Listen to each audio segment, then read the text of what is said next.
I recently just got back from Denver, Colorado, in which I was able to get my hands on the 2020 Toyota 86 Hakone edition. And if you're not familiar with Hakone, it is an area just outside of Tokyo known for its mountains, hot springs, and shrines. It is also home to the Hakone turnpike, one of the best driving roads in the entire world. And in this review, I'll show you the ins and outs of this special edition 86, take you on a drive through the mountains, and give you my impressions of this fun Japanese sports coupe. Is this 86 worthy of the Hakone name? Let's find out.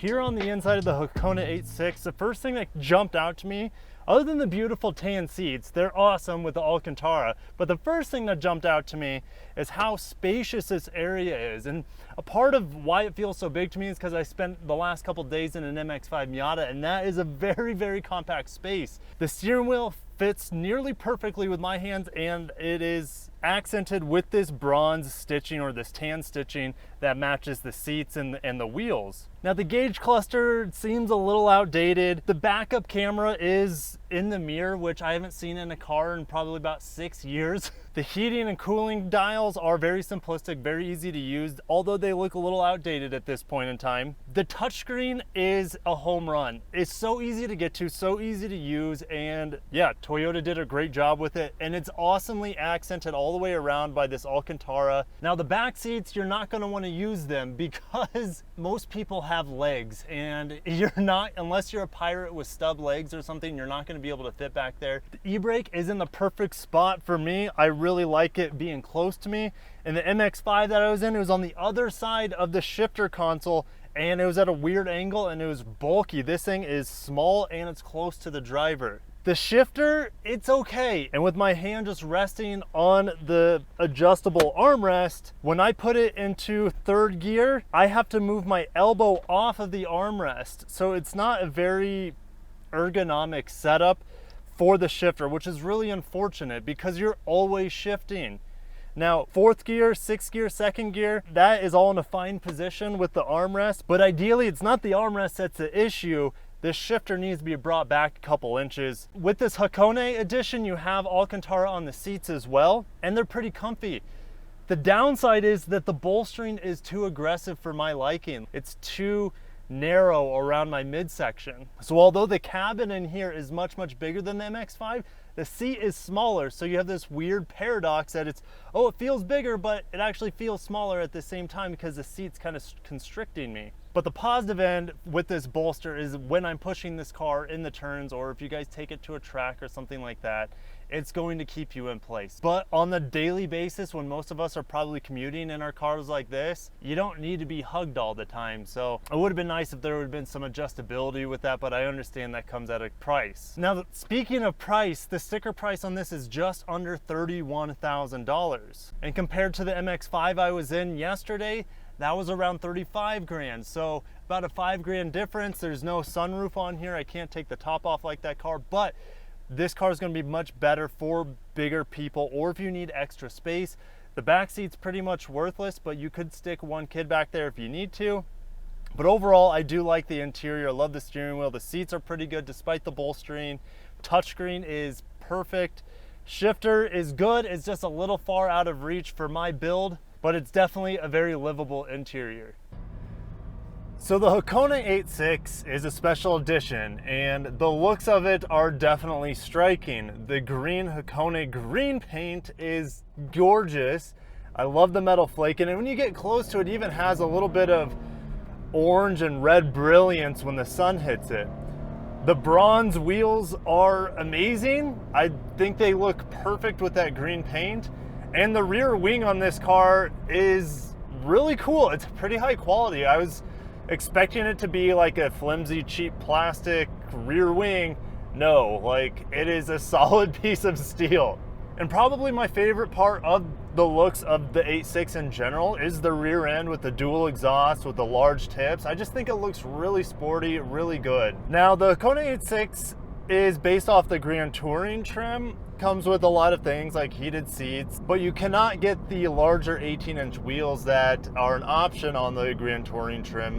That is not the Hakone 8.6 edition. But that's fine with me because these 17-inch bronze wheels look awesome. You guys see I'm driving in town right now. I just kind of want to talk about in-town driving impressions real quick.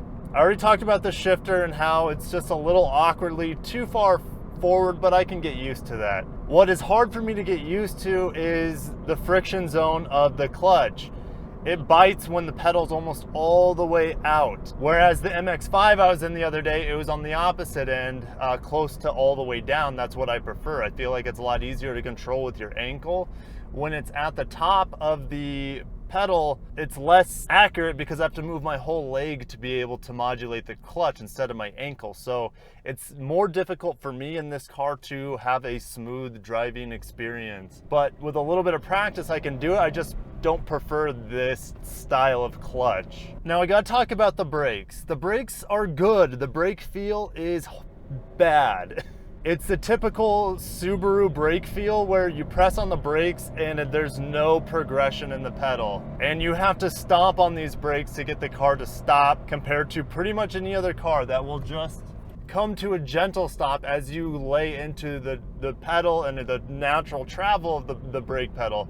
In this car, you hit a stiff wall and you have to push so hard. But yeah, lack of pedal travel and just the stiffness and how hard you have to push the brake pedal to get the desired effect is not, I don't particularly like it. So this is a Subaru derived 2-liter 4-cylinder boxer engine producing 205 or so horsepower and a very modest 150 or so pound-feet of torque. And a lot of people do gripe about the torque in this car. I don't have any issues with the power. I feel like it's pretty linear.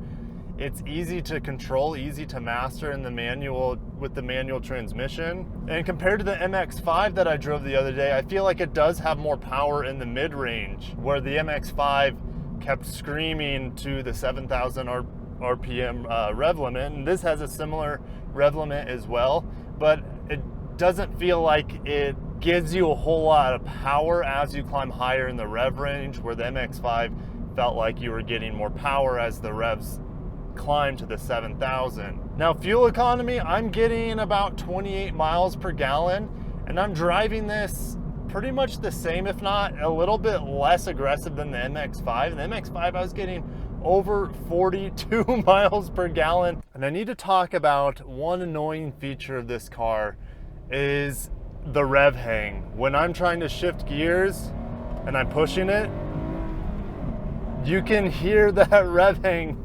I get off the throttle, I push in the clutch, the revs either hang or go a little bit higher, and then I switch into the next gear and it's just kind of a jerky experience. If I drive this with slower shifts, it drives really, really smooth.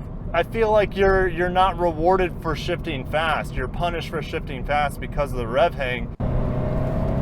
So merging onto the highway here, it's more than capable of keeping up with traffic, as I'm sitting behind a line of SUVs right now. I will say that this is a pretty good experience out on the highway. It's actually pretty quiet. The engine is not very buzzy at all on highway speeds.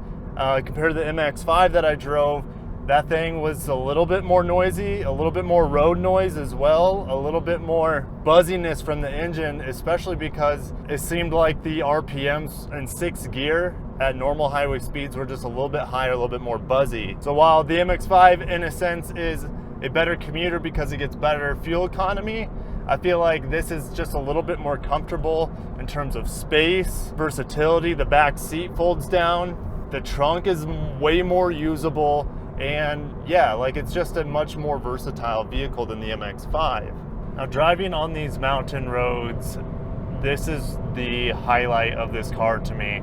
Well, not only because of the driving experience, but this car handles even better than I thought it would. And in some ways, it actually feels more planted than the MX-5. And I really wasn't expecting that at all. So I mentioned earlier that the steering wheel is really good in this car, but The steering itself is spot on, and turning is so easy. It holds the line. I was expecting more body roll as this is a bigger car than the MX-5, but it feels the same, if not maybe a little bit more planted. I made it outside of Bailey, Colorado through a beautiful mountain drive with that bad boy back there, that Hakone 8.6, just looking right at home in the mountains. And that's what the original designers wanted. They wanted this to be a car that would be able to handle the mountains, especially the ones outside of Tokyo, Japan, and the Hakone area. And handling, this is where the car shines. You can push the car hard, it's fun, it's engaging. Although the clutch isn't my particular cup of tea, it's a little bit too far out. Brake pedal doesn't have enough travel for my liking, it's a little too stiff. And the Boxer 4 really impressed me with its linear power. And I know it's not a whole lot of torque in this thing. I've actually killed this one a couple times here in the mountains. I never had that issue with the MX-5, but for saving about $5,000 compared to an MX-5, and you get a lot more usability, a lot more versatility with the amount of space, and for bigger people, this car is going to be a much, much better fit. But if you guys haven't driven the 8.6, you got to do it. It's an absolute pleasure. It's fun to drive. It's a little bit harder to master compared to its competition, but that doesn't make it any less special. And I just can't wait to drive this thing back down the mountain because it was just so much fun coming up. I'll see you guys in the next video. Thank you so much for watching. And until next time, peace out. Take care of yourselves.